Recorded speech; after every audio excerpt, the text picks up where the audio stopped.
সমন্বয়করা তদবির করতেছে বেশি। এটা আমার কাছে অনেক খবর আছে, আমি সাংবাদিক যেহেতু। হাসিনারে আমরা ভয় পেতাম, সমন্বয়কদেরও ভয় পেতেছি। হাসিনারে আমরা ভয় পেতাম, সমন্বয়কদেরও ভয় পেতাম। এইভাবে ইনডিসক্রিমিনেটলি হাসিনার আমলে বাড়িঘর পোড়ায় দেওয়া হয়েছে, ইনডিসক্রিমিনেটলি পোড়ায় দেওয়া হয়েছে। হাসিনার আমলে পোড়াইছে, বাড়িঘর পোড়াইছে, ঘোষণা দিয়ে পোড়াইছে, কিন্তু ঘটনা হইতেছে যে ঘোষণা দিয়ে পোড়াইছে, খুব না পোড়াইছে। আহা, হাসিনার এক্সট্রা জুডিশিয়াল কিলিং, হাসিনার লুটপাট, এগুলি সীমাহীন, এই ব্যাপারে কোনো সন্দেহ নাই। কিন্তু এখন যেটা চলতেছে, হ্যাঁ, এই যে if you want to kill a dog give him a bad name, হ্যাঁ, এই যে চলতেছে সারা দেশে আর কি, এটা তো ভয়াবহ। হ্যাঁ, এটা খুবই ভয়াবহ। হাসিনার আমার বুথ ক্যাপচারিং হয় নাই, রাতের ভোট দিনে হয়েছে, তারপরে জাল ভোট হয়েছে, এই হয়েছে। আচ্ছা শুনেন না, কিন্তু কামাল ভাই, ইউনূস সাহেবের কি লাভ ছাত্রদেরকে ম্যানিপুলেট করে ক্ষমতায় নিয়ে আসলে? আরে শুনেন, এক একজনের সাইকি এক এক রকম। এইটা মানে উনি মানে তারুণ্যের জয় গান গান, ওনার বক্তৃতাগুলো আপনি ফলো করেন না, উনি মনেই করতেছেন যে ছাত্র মানে ইয়াং জেনারেশন হচ্ছে আপনার সবচেয়ে মানে কি বলে যে potential section of the society. উনি মনেই করেন, এটা থিওরিটিক্যালি মনে করেন না। কেমনে না, এটা মনে করেন না তো। উনার উপদেষ্টা 22 জনের মধ্যে 3 জন ছাত্র থেকে ঢুকছে, বাকি 19 জনের গড় বয়স কত আপনি দেখেন, কোথায় আপনি তরুণ? না শুনে এই যে আপনারা কথা বলেন না, এইটা তো অ্যাডভাইজারি কাউন্সিলটাকে তো অ্যাকসেপ্টেবল করতে হবে ন্যাশনের কাছে। আপনি সব ছাত্র নিয়ে নিলে তো এটা অ্যাকসেপ্টেবল হবে না। ছাত্র না, তরুণ নিবেন। তরুণ তো নিচে 3 জন, তারা তো ফ্রন্ট লাইন থেকে পাহারা দিছে, সেজন্য তাদের নিছে। বাকিদের উনি যাদের ইচ্ছা করে নিছে, সেই এই 3 জন তো তারে নিয়োগ দিছে। 19 জন, বাকি 19 জনের ঘটনা কি? না এটা আপনাকে তো মানে এমন একটা অ্যাডভাইজারি কাউন্সিল করতে হবে। সে অ্যাডভাইজারি দেখেন, আপনি যে বলতেছেন এই অ্যাডভাইজারি কাউন্সিলে তো ইউনূস সাহেব নিজের লোক বেশি নিছে, তাই না? গ্রামীণ ব্যাংকের লোক, চিটাগাংয়ের লোক, এগুলি নিছে। হ্যাঁ, তরুণ নেয় নাই, কিন্তু উনি দেখা গেল যে উনি ওনার পার্সোনাল ইন্টারেস্ট সার্ভ করছেন। 3 জন তরুণকে নিয়ে ওনার যে তারুণ্যের প্রতি ওনার যে এক ধরনের কি বলে যে বায়াস, সেইটা উনি ইয়ে করলেন, মানে ম্যাটেরিয়ালাইজ করলেন। আবার ওনার যে ঘনিষ্ঠ লোকজন গুলি, গ্রামীণ ব্যাংক বলেন, তাদেরকেও অ্যাকোমোডেট করলেন। তার মানে উনি ওনার সে ওনার সাইকির রিফ্লেকশন হচ্ছে এই অ্যাডভাইজারি কাউন্সিল। হ্যাঁ, এইটা আমরা বুঝে গেছি। এখন কথাটা হচ্ছে সেটা না। এখন আমি যেটা বলতেছিলাম, যদি ম্যানিপুলেট করে মানে এই ইলেকশন, মানে তাইলে কিন্তু কি বলে যে হাসিনার প্যারালাল হয়ে যাবে ইউনূস সাহেব, যে হাসিনাও এটা করছে, এই গভর্নমেন্ট এটা করছে। ফলে যদি করে আর কি, আমি বলতেছি এটা ফর আর্গুমেন্ট সেক। আচ্ছা, আপনার এই আশঙ্কা হইতেছে যে উনি করতে পারবে? মানে আসল কথা হচ্ছে এটা যে উনি, আপনি কি বলতেছেন? ছাত্ররা, আমি বলতেছি ছাত্ররা যে এখন ডোমিনেট করতেছে সোসাইটিকে, এটা কি আপনি অস্বীকার করেন? করবে, ছাত্ররা যে ডোমিনেট করছে, যে ক্ষমতা থাকে সেই ডোমিনেট করে। আচ্ছা, তাহলে ছাত্ররা যেহেতু এখন দৃশ্যমান, ছাত্ররা ডোমিনেট করতেছে। হ্যাঁ, এই রাজুতে আয় তো, এই উত্তরা যাচ্ছি তো, এই যাচ্ছি, সেই তারা করতেছে। এখন তারা যেহেতু দল গঠন করতেছে, they will fight up to their last to win over the election. তারা চেষ্টা করবে, অথবা বিএনপির সাথে একটা জোটে ঢুকতে বড় জোর। সেইটা যদি একটা ওটাকে কি বলে, হ্যাঁ না, যদি এরকম হয়, আচ্ছা ঠিক আছে, বিএনপি তো এখন মানে ক্ষমতা নিতে হবে, বিএনপি যদি বলে আচ্ছা ঠিক আছে তোমরা 50টা সিট নিয়ে যাও, ঝামেলা করো না, 50 বলতেছি আর কি, 50-এর নিচে রাজি হবে না। আপনি 10টা এরা রাজি হবে, আপনি প্রশ্নই উঠে। বিএনপি বড় জোর। আমি জানি না, আপনি আসলে ছাত্রদের ক্ষমতাটাকে অনেক বেশি বড় করে দেখতেছেন। না, ডোন্ট মিসআন্ডারস্ট্যান্ড মি। আমি তো কিছুক্ষণ আগে বললাম যে বিএনপির সবচেয়ে খারাপ ক্যান্ডিডেট সাথে একজন সমন্বয়ক জিতে আসুক। আপনি ভুলে গেলেন কেন?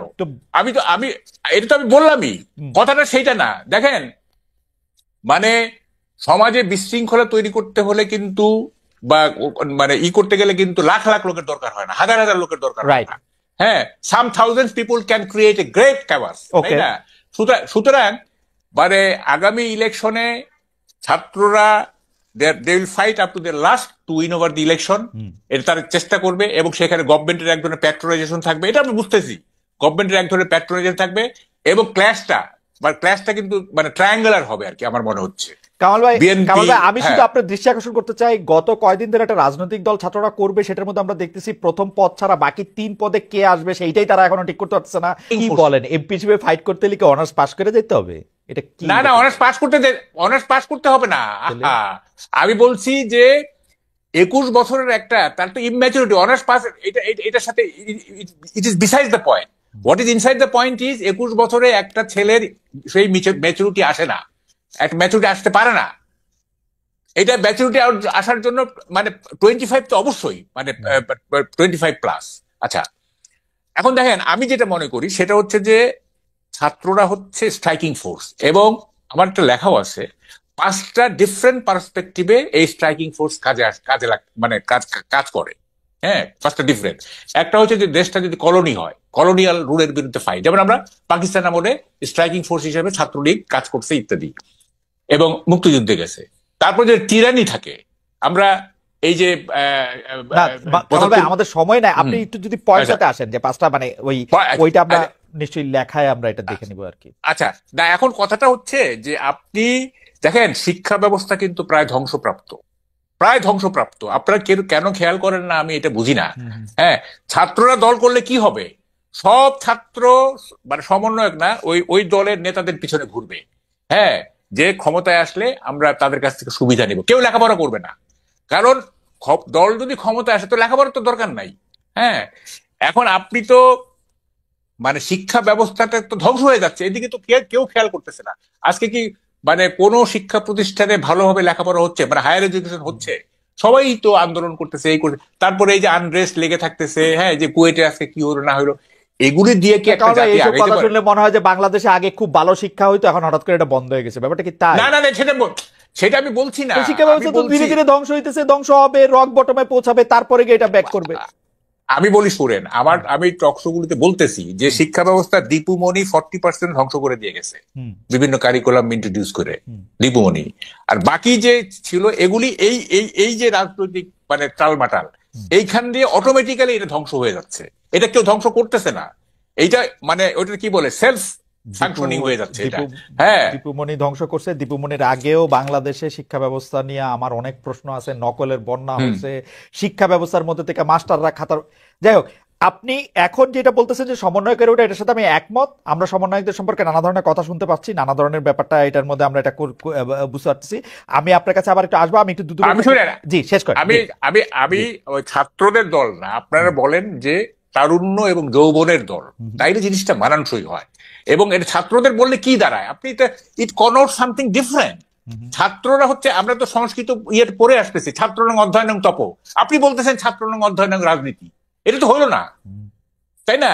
আপনি এইটা বলার ইয়েটা শব্দগুচ্ছটা পাল্টান, এটা তারুণ্য এবং যৌবনের দল, তাইলে হবে কি আপনি একটা এজ লিমিট করে দিলে, তাইলে ছাত্ররা লেখাপড়া করলো, তরুণ এবং যুবকরা একটা দল করে। এটা আপনি একটা পয়েন্ট বলছেন, আমরা এখানে কেউই ভুল স্বীকার করতে চায় না, নাইদার আওয়ামী লীগ নর বিএনপি নর জামাত, কেউই ভুল স্বীকার করতে চায় না। এটা একটা ভয়ঙ্কর সোসাইটি হয়ে গেছে। হ্যাঁ, সাউথ আফ্রিকা দেখেন দীর্ঘদিনের সেটা নেলসন ম্যান্ডেলা কিভাবে ট্রুথ অ্যান্ড রিকনসিলিয়েশনের মাধ্যমে ঠিক করে ফেললো। আমরা কেউই স্বীকার করবো না 4th অ্যামেন্ডমেন্ট এটা যে ভুল ছিল, কেউ স্বীকার করবো না। তারপরে কি বলে যে 2001 থেকে 2005 যে মিসরুল হয়েছে, মাইনরিটি ক্লিনজিং হয়েছে, কেউ ভুল স্বীকার করবো না। জামাতে 71-এ তারা মানে তাদের রোলটাতে মানে কি বলে যে আমাদের স্বাধীনতা, কেউই ভুল স্বীকার করতে চায় না। অথচ ভুল স্বীকার হচ্ছে মানে ঐকমত্যের একটা প্রধান ভিত্তি এবং সামনে এগিয়ে যাওয়ার একটা প্রেরণা। সেইটা আমাদের দেশের পলিটিক্যাল পার্টিগুলো জানে না, সেই কারণে আওয়ামী লীগ ভুল স্বীকার করতেছে না। আমরাও ভুল স্বীকার করি না কামাল ভাই। আমরা যে 15 বছর এক ধরনের এমবেডেড জার্নালিজম করলাম, আমরা কয়জন আমাদের কয়জন এটা বিবৃতি দিয়ে আমরা এটা স্বীকার করছি? শুনেন, আমি বলি 10 বছর আমি এই নানা রকম অপকর্ম আওয়ামী লীগের সেগুলো বলে গেছি, এবং টকশোতেও বলে গেছি। এবং আমি বলি যে আমি আসলে কি বলে যে I do not feel proud, I don't want to be identical with মানে মিডিয়া, মানে আমার এই পরিচয় যেন আমার না থাকে, আমি বলি, কারণ এইটা হয় না। হ্যাঁ, এবং যা মানে হয়েছে 15 বছর যা হয়েছে বা এখনো যা হচ্ছে, এইটা this is not a pride for media, এইটা কোনো অহংকার না। এটা কোনো অহংকারের কথা বলতেছিলেন, এবং সেইটার মধ্যে আপনি বলতেছিলেন কারো কোনো অনুশোচনা নাই। আমি বলি এটা শেষ করি। আমি জাসদ করে আমি কি বলে আওয়ামী লীগের 3.5 বছর রুলের যে বিরোধিতা করছিলাম, আমি ভুল স্বীকার করি যে এটা আমার ভুল হয়েছে। হ্যাঁ, কিন্তু অন্য জাসদ কেউ কিন্তু স্বীকার করে না। আমি লোন আমি স্বীকার করছি যে আমি ভুল করছি। হ্যাঁ, এটাতে আমার কোনো অগৌরবের কিছু নাই। আরে I was A naked boy when I was born. আমি যখন জন্ম নিছি তখন আমি ল্যাংটা ছিলাম, আমার